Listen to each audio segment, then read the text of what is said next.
So can you see the screen? Yes. Okay. See, last lecture we ended here.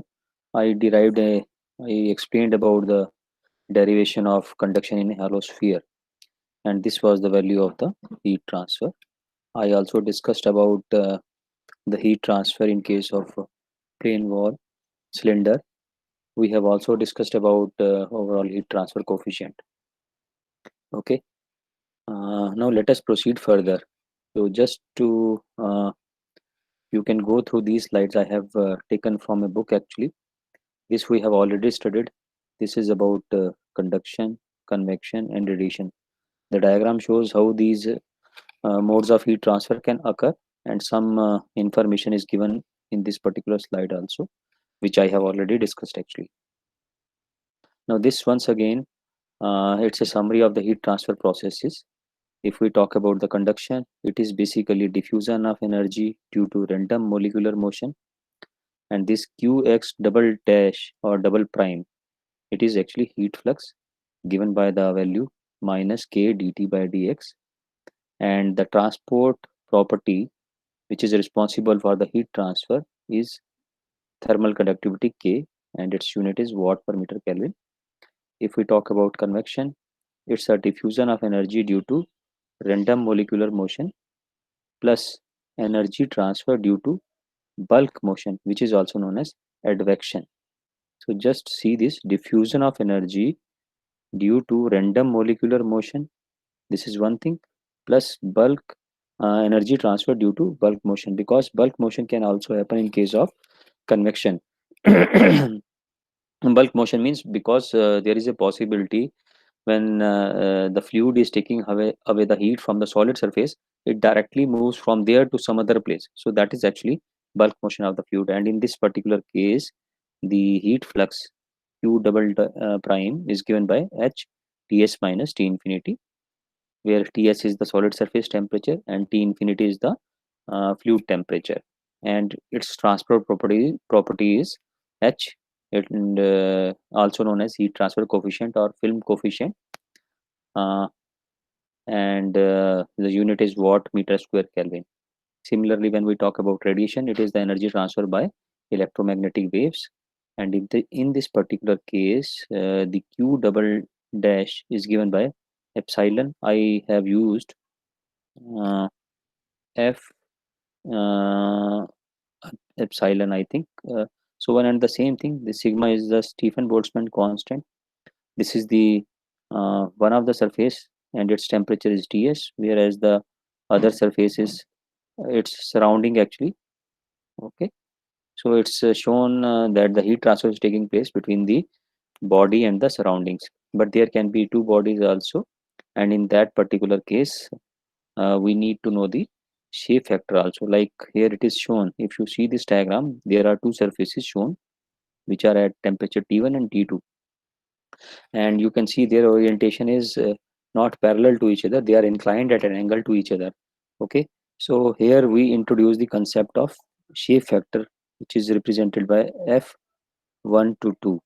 Okay, so there are different nomenclatures, so don't worry about that. It's very basic stage to discuss about radiation right now. So normally when we study radiation we use F12. So F1 to 2 is basically the fraction of the energy leaving the surface 1 and reaching the surface 2. So because both the surfaces are finite in size, so only a fraction of the energy will be reaching the other surface. Actually, when we talk about radiation, suppose if I consider this particular surface, okay, and the energy is emitting from this surface, so in which direction the energy can emit? The energy will be emitted in the hemisphere. Okay, so it's a sort of hemisphere. So naturally, if there is another surface lying like this, so all the energy which is leaving this particular surface may not be reaching this particular surface. This is surface 2 and this is surface 1. So that is why we need to define the orientation factor, which is given by F1 2. So it means the fraction of energy leaving surface 1 and reaching surface 2.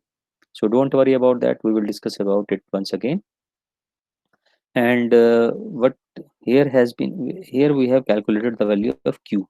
That means heat transfer by radiation, and here this is given as HR. HR is the radiation heat transfer coefficient, and it's a combination of this epsilon, which is emissivity, and sigma, which is Stephen Boltzmann constant. Okay, so epsilon is the transport property, and HR is the heat transfer coefficient for the radiation, and its unit is also watt per meter square Kelvin.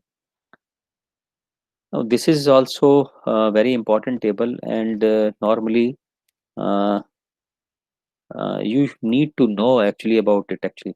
So see, we are talking about the convection heat transfer coefficient actually, and we want to know what are their typical values. So there can be different cases. For example, one is free convection. Free convection means natural convection. Natural convection once again means, for example, if there is a heated plate, if there is a heated plate, okay, and it is lying in still air, we have this still air. Now we know that the heat transfer is taking place from this heated plate. Let us surface its surface temperature is Ts, and the still air temperature is T infinity. Then naturally we know that the heat transfer will be because of convection. So we want to know what is the value of H in such a scenario when it is still air, and that value is somewhere around 2 to 25 watt per meter square per Kelvin. Okay, so this is the value, and this is the case when the fluid is uh, you can say gas. If it is a liquid actually, okay, in that particular case the value varies around 50 to 1000. Then when we talk about the forced convection part, forced convection means now it's not a still air. Now we have a flat plate here, or some solid surface. Its surface temperature is Ts, and the fluid is forced over it to flow. That means this fluid has certain velocity V infinity or U infinity. This you must have studied in your fluid mechanics course also. You know there is a boundary layer formation, velocity boundary layer. Okay, so in such a scenario, when the heat transfer takes place, if the fluid temperature is T infinity and the plate temperature is Ts, so heat transfer will take place. And in this scenario, the value of H for gases will be varying between 25 to 250, whereas if it is a liquid, then it will vary between 100 to 20,000. And if there is convection with phase change, this is a very important application, because when we talk about phase change means, for example, mm, there may be certain cases like you have studied power plant. So in power plant, when the steam which is leaving the turbine, when it enters the condenser, it is in the either saturated vapor or maybe two phase region. It may be in the two phase region, or sometimes it could be saturated also. So in condenser, when the condensation happens, so what is the value of the heat transfer coefficient in that particular case?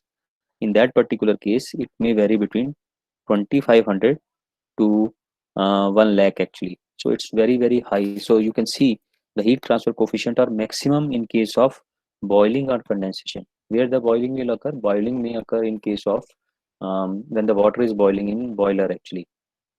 So the values of the heat transfer coefficient in case of boiling and condensation are highest. Now, let us now introduce the concept of the three-dimensional conduction equation. Okay, we are actually interested in three-dimensional. Until now, we have just derived very basic equations using the Fourier's law of heat conduction, which says that uh, Q is equal to minus Ka dt by dx, or rather dn, where n is the normal direction and it is q dot actually. So this is valid only for a one dimensional case, and it is not valid in case of three dimensions. So we need to define we need to derive the three dimensional conduction equation. Moreover, there is one more reason for that. If you see it here, we have a term here dt by dn. And what is this dt by dn? It is basically temperature gradient. Okay, It is temperature gradient. So if we know the value of the temperature gradient in case of any solid, then we can easily calculate the heat transfer due to conduction in that particular case. So let us see what is written here. So it is the basic equation governing heat transfer in a solid actually, and it is Fourier's conduction equation. Now this is the this equation which I already told you. Here we are using dx because we are considering that the normal direction is x actually. So that could be y also, could be z also, doesn't matter. And if we consider one dimensional system, if the system is in a steady state, that is if the temperature does not change with time, then problem is simple. Okay, we only need to integrate the above equation which is given above, and we can calculate the value of the heat transfer due to conduction. It's very easy for us to do that. Okay, now however, if the temperature is changing with time, or if there are heat sources or sinks within the solid, so just try to focus here. If the temperature is changing with time, that means it is not a steady state, it is basically unsteady state. One, and secondly, if there are heat sources or sinks within the solid body. Okay, now how can there be heat sources or sinks in case of the solid body? For example, if you know about the electric iron, okay, if this is a electric iron, you know there is a heating element already present in that. There is a resistive element, so heat is being produced, and this heat is actually heating the surface of the electric iron. So that means that is one of the means you can say example of the heat source. Now, for example, if we are means when you must be knowing some other processes, for example, nuclear reactor. So, in case of nuclear reactor, nuclear reaction is taking place in the core of the nuclear reactor. There also the heat generation is taking place, and that heat is to be transferred to the water for generating the steam. So, that is also a case of temperature changing with time actually, or a case of heat source within the solid actually. And there can be many more such cases which you can think of. For example, your cpu of the computer, okay, pcb, okay. So there are number of chips and cpu. There the heat generation is taking place within the computer itself or the laptop, and that heat is to be removed. If we are able to remove that heat in time, then the performance of our laptop or computer would be good. Otherwise its performance drops actually. So, in all such cases, the equation which is given by Q is equal to minus Ka dt by dx or dt by dn. This is not valid because in this particular case, we are talking about a steady state case. Okay, so we cannot use this particular equation. We have to go for a general equation where which we can apply to all such cases where there is heat generation and where there is unsteadiness also. Okay, so what we can do is you can just focus your attention on this diagram here.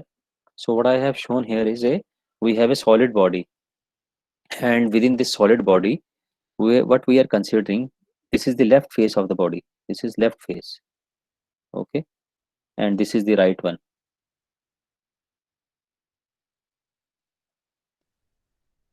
I think my pen, oh yeah, yeah, it's not working properly actually. So Qx is the heat conducted in the left face, so this value, okay, and from the right face, Qx plus dx is the amount of the heat which is coming out, and we can see that this elemental area which we are considering here is at a distance x from the left side, and its thickness is dx only. Okay, so this is what we are considering, and for this element we want to apply the conduction equation, and we can also consider that there is certain amount of the heat generation which is there actually in this solid. So that also we are considering actually. So we can apply the energy balance equation for this particular element. So this is the element, So what is the energy balance? This is the energy balance now. Let us read the energy balance equation. Energy conducted in the left phase.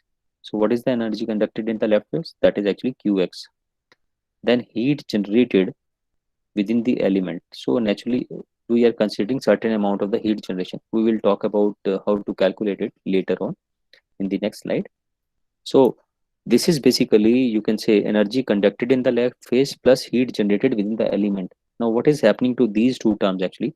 So we also have, this should be equal to energy conducted out from the right phase. Okay. So right phase, what is the energy which is being conducted out? That is actually equal to Qx plus dx plus, uh, if it is unsteady state, so it's true that whatever is the energy generated and whatever is the energy which is entering the left phase will not be equal to the energy which is going out in the form of conduction which is conducted. So there must be some change in the internal energy within the system actually, or within the element actually. So this is shown here. So that is how we can write uh, uh, the energy balance in terms of the statements actually, in terms of words actually. Now we are going to convert it in terms of equation actually. So let us see. So once again, see this diagram here. So first term we can take energy conducted in the left phase Qx. So it is a conduction part. So I can always say that this value will be equal to minus Ka del T by del X. So now we are taking the partial differentiation, because now we will be dealing with the change in internal energy also with respect to time actually. So the temperature is changing with respect to time as well as with respect to the space coordinates also. Okay. So then, so this is the value of Qx. That means this is the energy entering the left phase, this value. Okay. Now we consider, let Q dot is the heat generated per unit volume. Now Q dot is the heat generated. So heat generated, second point you can see here, heat generated within the element, we can call it as Qg. So G stands for the generation. So here we are considering per unit volume. So whatever is the total amount of the heat generated, to calculate that we have to multiply Q dot by A into dx. A is basically the area of this surface, okay, in which the heat transfer is taking place. This is the value of A, and multiplied by dx. So dx is the thickness of this element. So that is the heat generated within the element. Then we can consider point number 3, energy conducted out from the right phase. Now what is the energy conducted out from the right phase? It is equal to uh, Qx plus dx. Qx plus dx means this is the value. That means Kx A into del T by del x at x plus dx. So we will have to basically elaborate this equation now, how to elaborate it or how to expand it actually. So that means we can say that this was the energy entering, this was Qx, and then over this distance dx there is change in this heat conducted, and that change is given by del x of this term only. Okay. So del by del x of this term multiplied by this distance dx.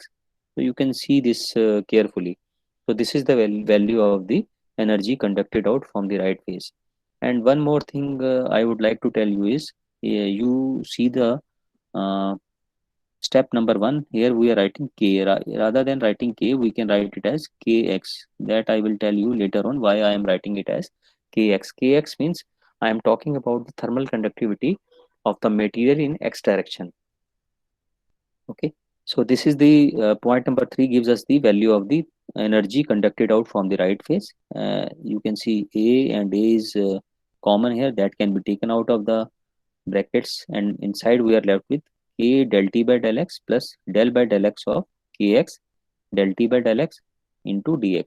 So you can just see it so that you understand. If you have any question about this, you can ask.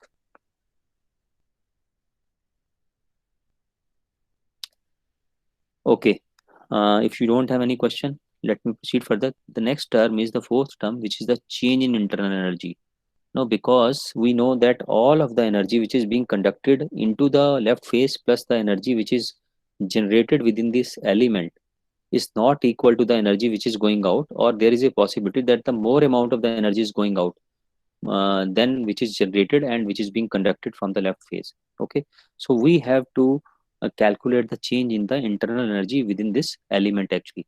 So what is that equal to? Change in internal energy formula in thermodynamics, you know it is given by m into specific heat into delta T.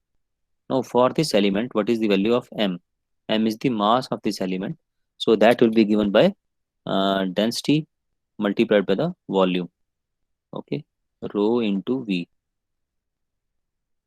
So this is the value of rho, and volume of the element is A into dx. So this gives us the value of mass. C stands for the specific heat, and this is the change in temperature within the solid body, which is given by del T by del tau. So it is basically partial differentiation of temperature with respect to time. So this is the value of change in internal energy. So now what we can do, we can add all these terms. This is the first term. This is the second term. It is actually equal to energy which is generated within the solid body. This is the third term. That means energy going out from the right phase, and this is the change in internal energy within the solid body. So now you can see we can cancel out the area from all these terms. This has been cancelled here, here, here. It has been cancelled here also. And now what we are left with is, it is del by del x of, you can write kx del t by del x, and you can see dx, dx, and dx cancels out from all these terms. Okay, this first term minus ka del t by del x, this also cancels here actually directly. Okay, so this term has been taken on the left hand side, it has been brought here, and then this is the second term, and this is the term relating to change in internal energy. So finally dx and dx has been cancelled out from all the three terms, and we are left with del by del x of minus kx del t by del x plus q dot. This is the energy generated within the solid, which is equal to rho c del t by del tau. Now when we have derived this equation, we have considered only the x direction. So this is the equation which is valid for one dimensional case when there is unsteadiness, when the process is unsteady and there is heat generation within the solid body also. Okay, so now we can easily extend this method to the other two dimensions also, and derive the equation of three-dimensional conduction equation rather. So let us see. Now this is the three-dimensional conduction equation. I have considered that element for which this length in the x direction is dx, then this is the height in the y direction, and dz is the width in the z direction. And you can see in the x direction, qx amount of the heat is entering from the left face, and qx plus x, dx is leaving. Similarly in the y direction, from the bottom face, qy heat is entering into the element, and from the top face it is qy plus dy heat which is conducted out. And then in the z direction, it is the qz amount of the heat which is entering, and qz plus dz heat is leaving actually. Now actually I have written all these terms here. This is the heat conducted minus ky, you can say ky dx dz, because this heat is being conducted through the area, so it is going in the y direction, so the area which is perpendicular to the y direction is dx into dz. And here we are writing the temperature variation in the y direction given by del t by del y. And if we want to calculate from the top face what is the value of qy plus dy, then this is the value of the area. Okay, this is ky del t by del y. This is nothing but this term only, the top term. We have written it plus del by del y of this term only. Okay, area has been already taken out. So this is equal to del by del y of ky del t by del y into dy. So in a similar manner, we have written this is the other terms. This is the for the x direction. This we have already written, and this is for the z direction. Only thing that you need to remember here is that the area in each case will be different, and moreover here it is kx. Here we have kz. Okay, when we are talking about the x direction, the area is given by dy dz. When we are talking about z direction, the area is given by dx dy. Other things are similar, like here we are using del t by del z because we are interested in the temperature gradient in the z direction. Okay, and when we calculate the value of heat generated is given by q dot into dx dy dz. So this q dot is actually heat generated per unit volume. And then we have calculated the value of change in internal energy. It is given by rho into the volume of the element, which is dx dy dz, multiplied by the specific heat and multiplied by del T by del tau. So once again, we have the four terms with us, and when we will put it, what will be the change in the equation which we have derived earlier? Just let us see the equation which we derived earlier. This was the equation. This one was the equation which we derived for the x direction. This is the one dimensional x direction conduction equation. Okay, x direction conduction equation. When it is there is heat generation, means the heat is being generated within the element, number one, and second is the change in internal energy or unsteadiness in the temperature with respect to time also. So what do you expect? Because now there are the heat is being conducted in two other directions also, so there would be two more terms which will be added to this particular equation on the left hand side. One will be added here, which will begin by del y uh, ky del t by del y. This will be one of the terms, plus the second term which will be added will be del by del z kz del t by del z. So these are the two terms which will be added on the left hand side. So let us see what is the final answer. So you can see the final answer here.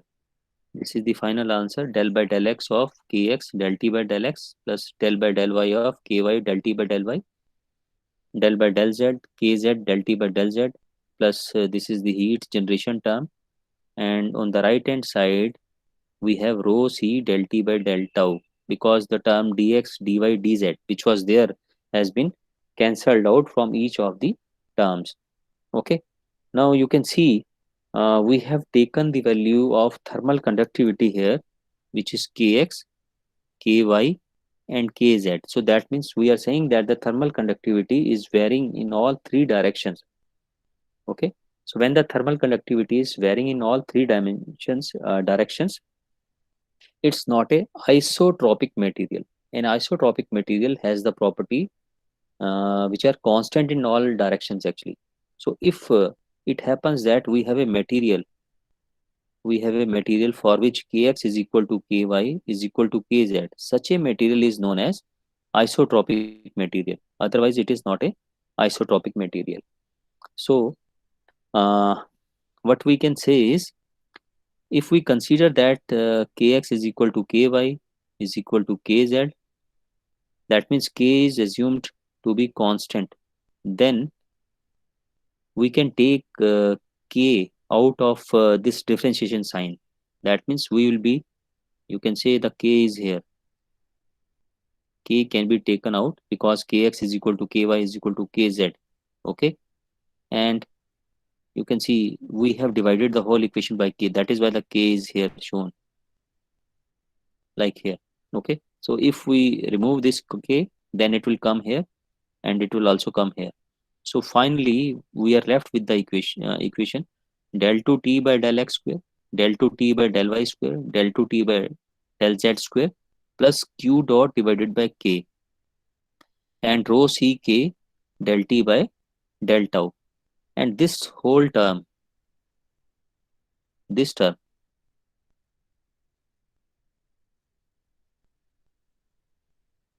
it is known as 1 by alpha. Now, what is alpha? Alpha is actually k upon rho c, and this is known as the thermal diffusivity of the material. Thermal diffusivity of the material, and its unit is meter square per second. And what is the meaning of the thermal diffusivity? When we talk about thermal conductivity, if the value of thermal conductivity is high, we say that the rate of conduction through a solid is high actually. Okay. Similarly, when we say thermal diffusivity, we say that the rate of diffusion of the heat transfer through a solid body is high actually. And if the value of alpha is high, it means the k has to be high. Value of k is high, and the value of rho and c for that particular material is low. Only then the value of alpha will be high. Then what we can do is, it's written here. Now what is actually rho into c? Now rho into c is the thermal heat capacity. Rho into c is the thermal heat capacity. Just wait, I have a call. Just wait. Hello. uh, mm-hmm, mm-hmm,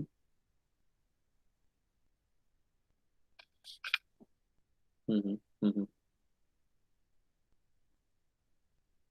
मैंने bank में दिया था इनका number, वैसे अगर आप कहते हो तो मैं अभी दे दूंगा मैं आपको।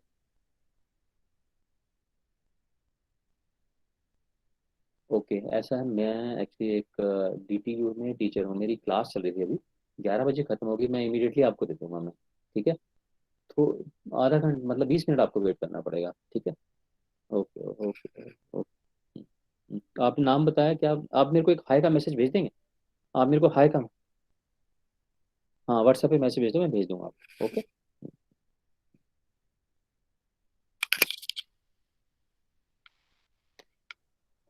Hello.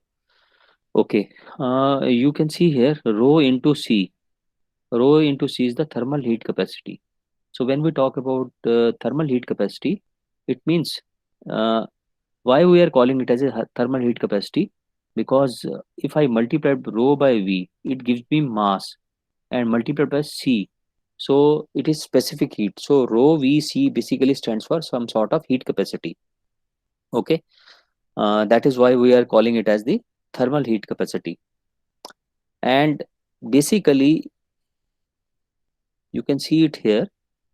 What is the meaning of if we say that rho c is low, that means less of the energy is moving through the material would be absorbed or used to raise the temperature of the material. Thus more energy will be available for further transfer. So basically the meaning is once again very clear. I can say that alpha is equal to k divided by rho c. If I multiply here by area, here by area, multiply here by length, and delta t. Okay. So I can say that it is equal to k a delta t divided by L into, here we have L is left, and rho CV delta T. Okay, so the first term is basically showing, this is showing the heat conducted, and this is showing the heat storage per unit length. Okay, so alpha is basically the ratio of the heat conducted from the body to the heat which is stored within the body. So naturally, whenever the heat transfer through conduction is taking place, normally certain amount of the heat may be stored in the solid body also. So alpha is representing the ratio of these two. If you have any doubt, you can ask. Any doubt? No, sir. No. Okay. Now, this is the Fourier three-dimensional Fourier conduction equation in Cartesian coordinates. Okay. Now we can extend this to the cylindrical coordinates as well as to the spherical coordinates. So you don't need to worry. Actually, you don't need to mug up these equations. Yes, but you need to remember this particular equation which is written here, this equation. So you need to remember this actually. This is the three-dimensional conduction equation in Cartesian coordinates. But for cylindrical and spherical coordinates, you need not. But yes, some one-dimensional conduction equation is important in that particular case. So first of all, let us see. Now this is in cylindrical coordinate system, which is actually r, theta, and z.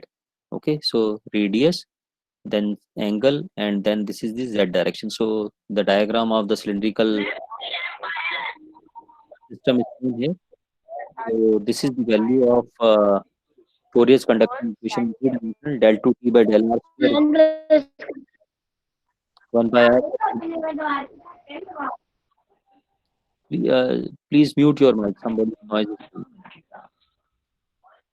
So 1 by r del t by del r plus 1 upon r square del 2 t by del theta square, and del 2 t by del z square plus q dot k is equal to 1 by alpha del t by del tau.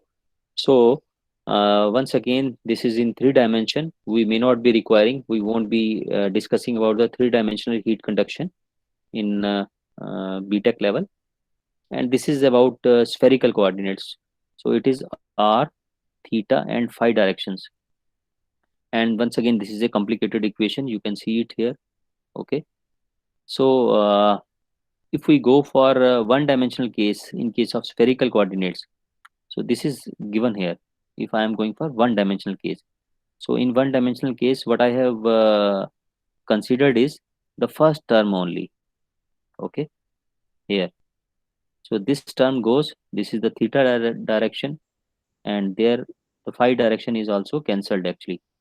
And if we consider that there is no heat generation and there is no uh, unsteady state, then the right side term will also be zero and this term will also be zero. So if we are considering only 1D case, okay, one dimensional case, then we get this particular equation, 1 by r square d by dr, r square dt by dr. So then finally this can be reduced to this particular equation. This is the one dimensional case without any heat generation and considering that it is a steady state. So this I have given in case of spherical coordinates. Now let us discuss about it for other cases also. So this is the once again one dimensional conduction equation in Cartesian coordinates.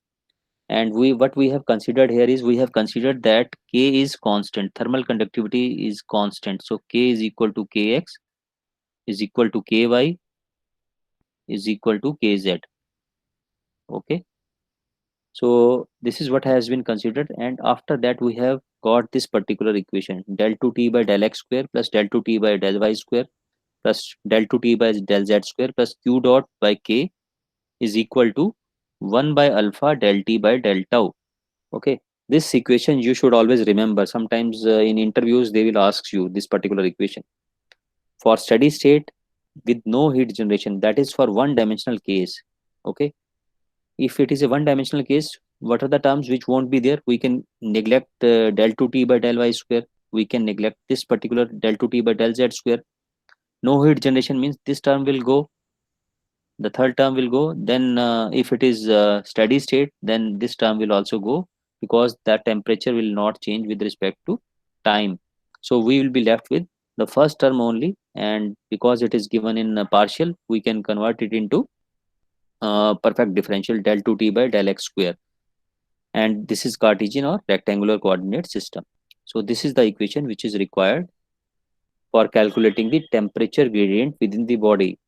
Let me tell you, if we have to apply the Fourier's law of heat conduction, which is given by minus Ka dt by dx, okay, then we should know the value of the temperature gradient dt by dx. If we know the value of dt by dx or the temperature gradient, we will be able to calculate the value of the heat conducted. Without that, we cannot calculate. And this conduction equation, which we have just derived, allows us to calculate the value of temperature gradient in a solid body. But the shape should be simple shapes actually. Not everywhere you can apply this particular equation. Then you will have to go for the numerical methods.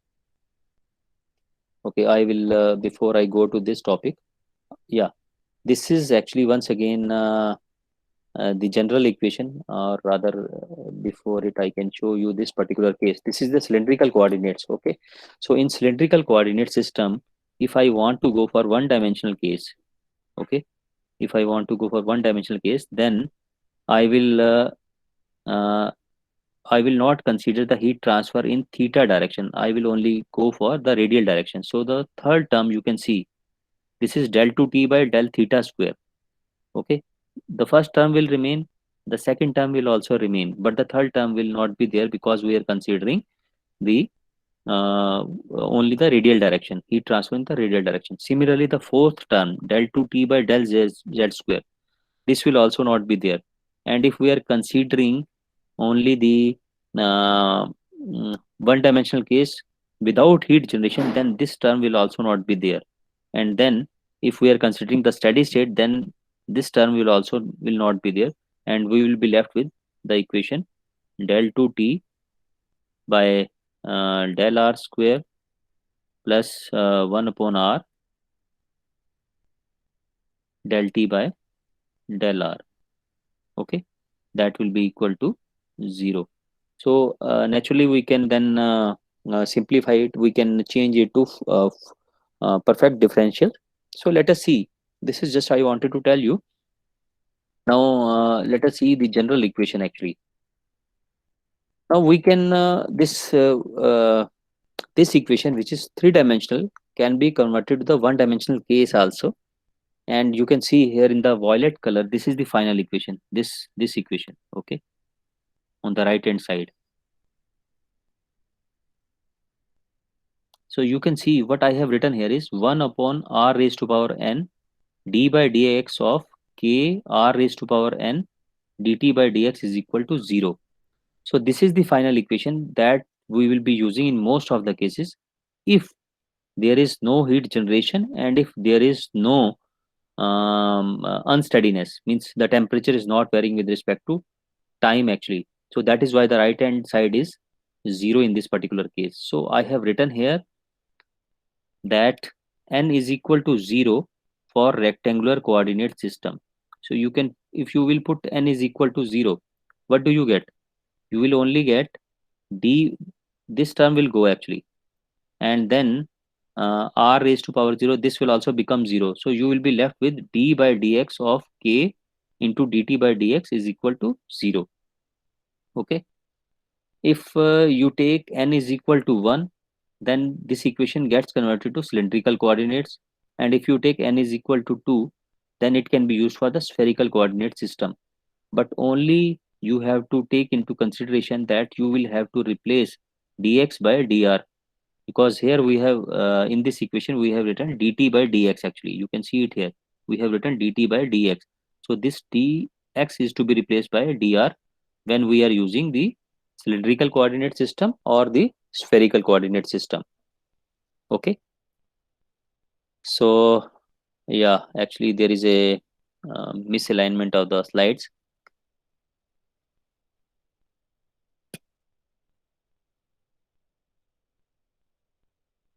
Okay, so yes, this is the case. Let me see that all the slides are in correct sequence, then we can do it. Yes. So once again, let us see here.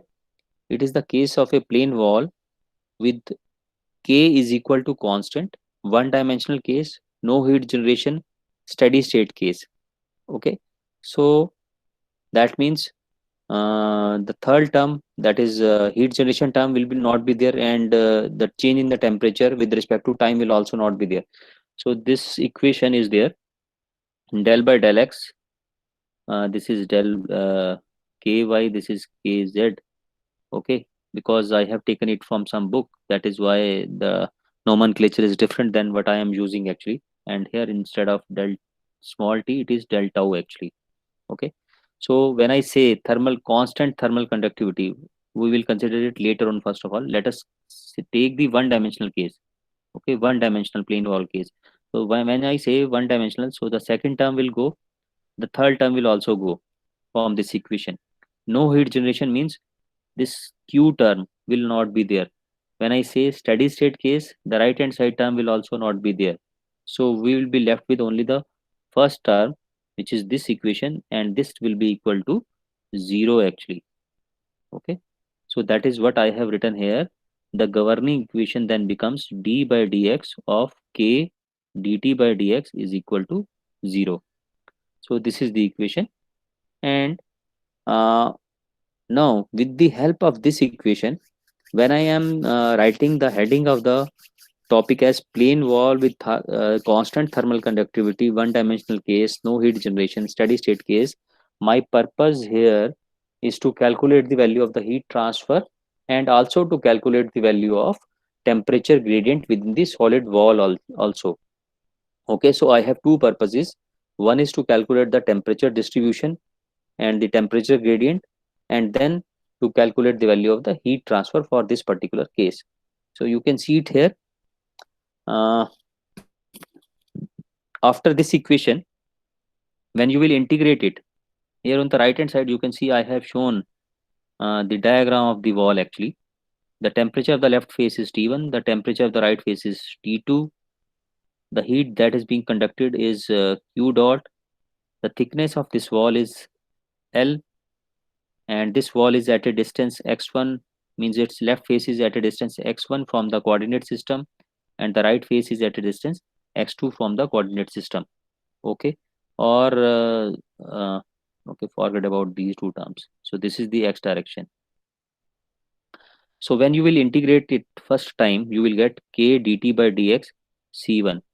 Now actually here I have considered k within the brackets in this particular equation, but as you know, I have already said that the k is constant, so k could have been taken out of the differentiation, and you could have been left with the equation d2t by dx square is equal to 0. Okay, so you can use this particular differential equation also for deriving this expression, but nevertheless the method which I have followed here, which is shown here, is also correct actually. Both the methods are correct. So we have considered k here, so that means I get the value of dt by dx, which is equal to c1 by k. Okay, and second time if we will integrate this particular equation, I will get the value of t, which is given by c1x divided by k plus c2. So this is the final equation that I require. So this equation is the equation of temperature distribution within this solid wall as shown by equation number 1. Now how this equation would be complete, I need to calculate the values of c1 and c2, c1 and c2 being constants. So when I will you know about it, in this particular case, what could be the boundary conditions in this case actually? Can you tell me? Anyone?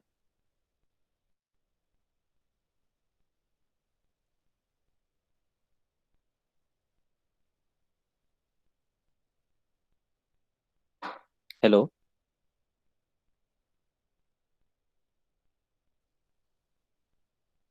Okay, so I will let you know.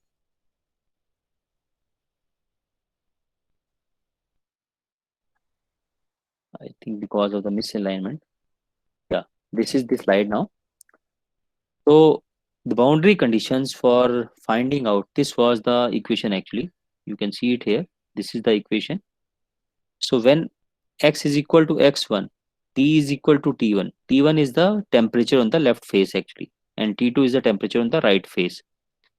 And you can put this value in this particular equation here. Okay. this boundary condition, when you will put in this particular equation, you will get T1 is equal to C1 x1 divided by K plus C2. Similarly, the second boundary condition is at x is equal to x2, T is equal to T2. So T2 will come out to be C1 x2 divided by K plus C2. And then you can calculate the value of C1 by subtracting equation number 2 from 3, and finally you will get this particular value of the C1.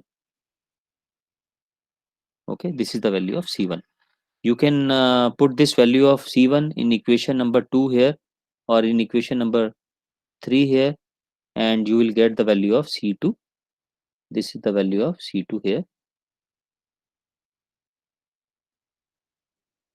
Once you get the value of C1 and C2, you know the value of temperature distribution in the plane wall.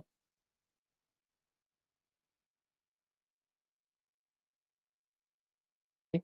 So this is the value of temperature distribution, and it will be given by T is equal to T1 minus T2 into X minus X1 divided by X2 minus X1. So this is the temperature distribution, and you can see it is the linear variation actually.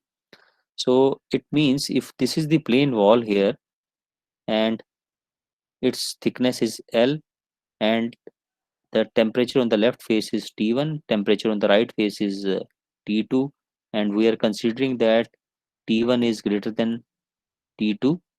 So the temperature distribution is given by the linear variation, which is shown here, and you can find the value of temperature at any value of x. This is, you can say, at a distance x from the left face.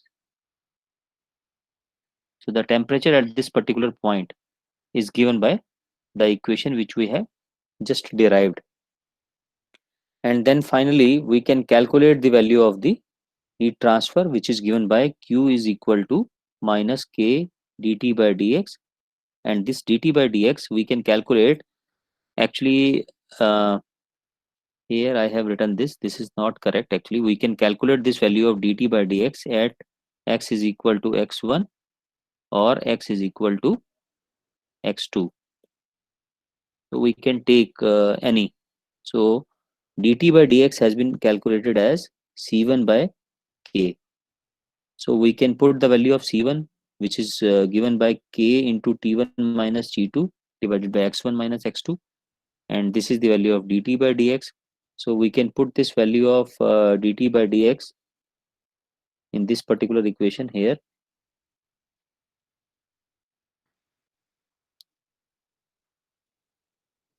So Q comes out to be minus Ka T1 minus T2 divided by x1 minus x2, which is equal to Ka T1 minus T2 x2 minus x1. And what is the value of x1 minus x2?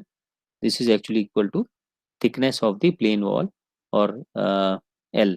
So finally, this is the expression for the heat transfer in a plane wall. This we derived from the directly from the Fourier's law of heat conduction also. Okay. So I hope this much is sufficient for today. So you can go through this lecture once again when I will upload it on the YouTube, or you can read it from the book also. Yes, sir.